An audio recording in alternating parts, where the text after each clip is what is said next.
Kenapa dok saya nak bina tenang dalam rumah? Sebabnya saya tak nak anak saya nanti bila dia besar, saya nak dia orang ada contoh yang dia pun kena bina tenang tu dekat rumah dia nanti.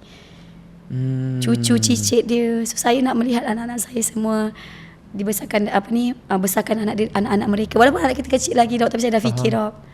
Dah fikir nak ke nanti tiba-tiba kan kita balik kampung, anak kita duduk bareng-bareng dengan cucu kita. Alah sakitnya. Dah boleh visualize sampai macam tu Masya Allah. Saya memang visualize tau.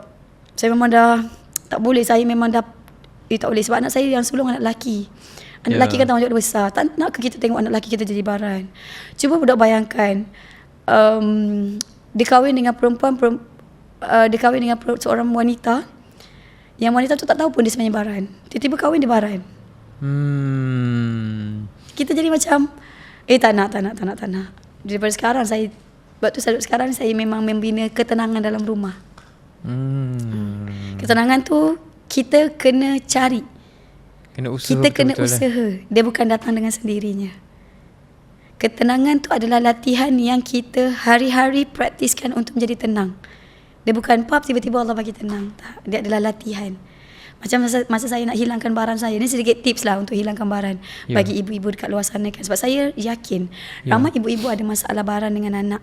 Baran, marah, cepat snap, cepat macam moody dengan anak. Sebab kita penat kerja. Sebab saya sangat faham perasaan tu. Tenang ni adalah bukan benda yang kita nak buang macam tu saja. Dia perlu latihan berulang kali. Saya bukan ubah tenang tu tiba-tiba jadi tenang, tak.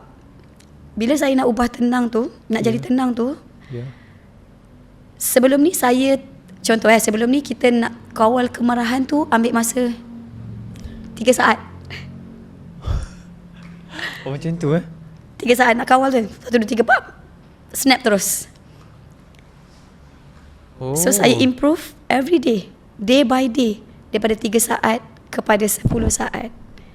10 saat saya letakkan dalam mind saya yang kita sedang berada dalam latihan.